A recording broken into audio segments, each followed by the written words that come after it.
Hi and welcome. I'm Andi Mioc and you are watching Headlines.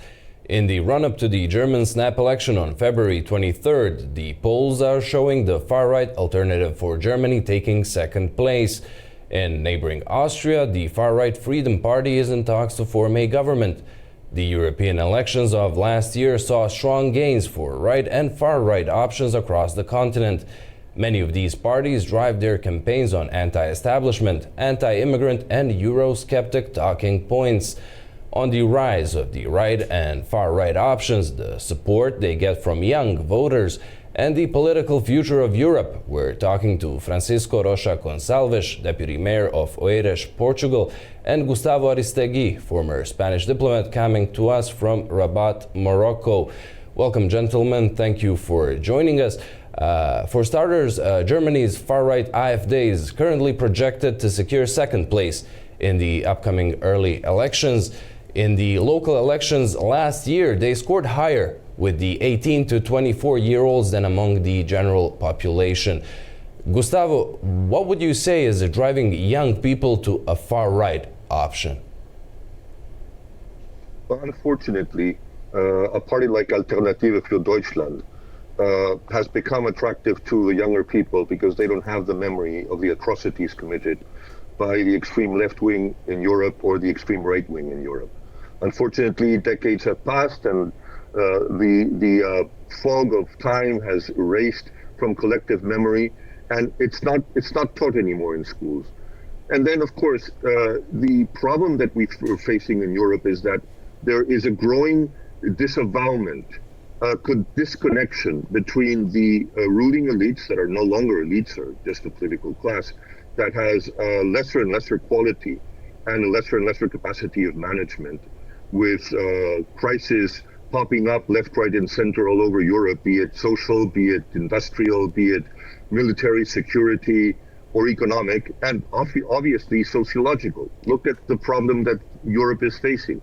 There is a demographic implosion, and the demographic implosion to make, for example, the social security system work, the only way to make that work is to have the population that will pay for those pensions in the future. So, of course, immigration comes in, but immigration oftentimes doesn't integrate, and those that integrate are not noticed. Only those that are noticeable are the ones that don't integrate. Look at the problems of security that are arising in Sweden. And, of course, that is making the far right in Sweden grow, as well as in Finland and in so many other countries. Unfortunately, the only way to do this is to have a stronger political class, stronger institutions, and an awareness in the media and in education to be able to teach people what the consequences of extremism are and where this can lead. With the campaign in Germany in full swing, the conservative CDU, the Christian Democratic Union, and its leader Friedrich Merz relied on votes from the AfD to push bills through, even drawing a rare public rebuke by former Chancellor and CDU leader Angela Merkel for basically destroying the firewall, the promise of mainstream German parties that they would not allow the far right into power. Merz's move was met with big protests, with over 150,000 people gathering in Berlin. The party is projected to win, but Francisco, do you think they would form a government with AfD? When you ask me if they will form the coalition, in democracy, it's the people who says who's going to rule. If Merz doesn't have a form a coalition, are you able to support a minority government, or will he be courage enough to support a minority government with the support from SPD or from the Greens in order to let him govern for some time and not to make a coalition with AfD?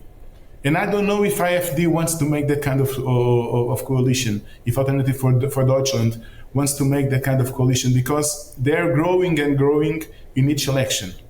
With the disappearance of the center-left party, with SPD going always smaller in the polls, what's going on is that the alternative for the center, it's the extreme right. And if this doesn't change, there will be a time where AfD will be the most voted party in Deutschland, in Germany, and it's something that it was unbelievable until a few years ago, when we had the memory of the Holocaust, the memory of the Second World War, the memory of what extreme right government made for Europe in the 30s and in the 40s. But this is the problem that we are facing right now in Europe, and I don't know if anyone right now has the right measures to stop the growing of the extremists of the political spectrum. Francisco, how much of an impact would you say that social media makes when it comes to swaying the so-called Generation Z, the young voters, to support far-right options? The AfD, for example, has more than 3 times the number of followers on TikTok compared to Olaf Scholz's SPD, which currently holds the most seats in the Bundestag. Don't know how to operate in this social media communication. We are still new artists, particularly the extreme artists.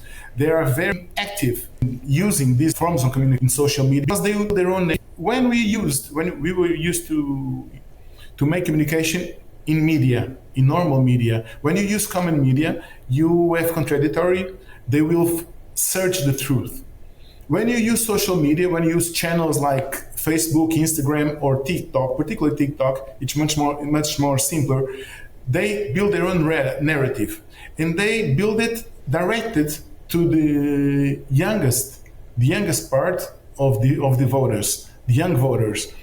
And you know that them don't get their news from regular media. They get their news from this social media. So social media, I'm sure, will have an enormous impact on them.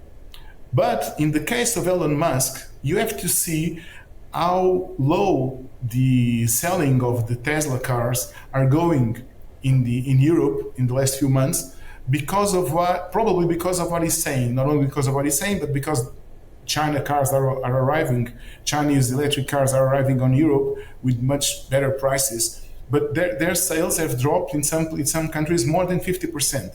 So what Elon Musk says about AfD and the politician and in the political spectrum for Germany will have a negative impact for them, probably. Well, staying with the social media issue, in a case coming out of the east of Europe, the first round of presidential elections in Romania that saw a victory of a far-right candidate was nullified by the country's top court, with EU launching an investigation into foreign interference after intelligence reports suggested that thousands of TikTok accounts were activated in the weeks before the vote back in Calin Georgescu. Gustavo, how much would you say that social media can be misused by foreign actors to sway public opinion? Well, actually, foreign media is the main weapon of foreign powers to try to intervene in elections in different parts of the democratic world. It is the favorite instrument, the favorite weapon. It is much easier to manipulate, as Francisco was saying very ably, the news that is generated through social media and platforms and podcasts and what have you, than mainstream media. This is why mainstream media needs to seriously refocus on platforms such as TikTok or Facebook or Instagram, because if they don't, they're going to lose the battle of credibility. The only way is to fight back, is to regain the position of credibility and of balanced newsmaking that mainstream media had almost as a monopoly in the past. And this is, everybody has to do its part, and everybody has to do its bit, obviously governments. And I want to say something also that in my opinion is extremely important, and I want to underline it. You see, if you compare the political elites or the political class of Europe today to the political class of not only 10, maybe 20 years ago, it's scandalous. If you see that the best people were going to public service 20, 30, 40, 50 years ago, and today that's not the case anymore. The public scrutiny, sometimes very, very aggressive and even unfair is scaring away the best talent from public service. And people are shying away from serving their countries and serving the public and going into private sector because it's much easier and it's much more profitable.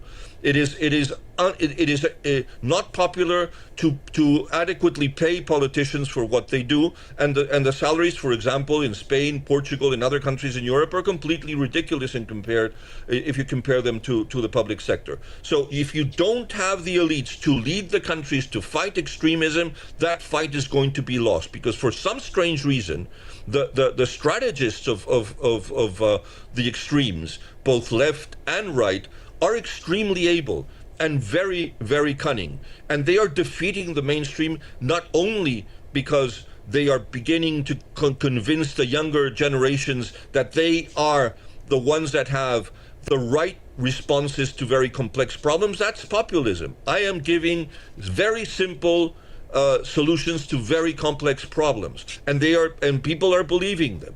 And the only reason why this is happening is because the system is failing, because education is failing, because you, the mainstream media, are not doing your part, because education is not reminding people of the consequences of the past, and because the political class is a complete disaster in the 21st century.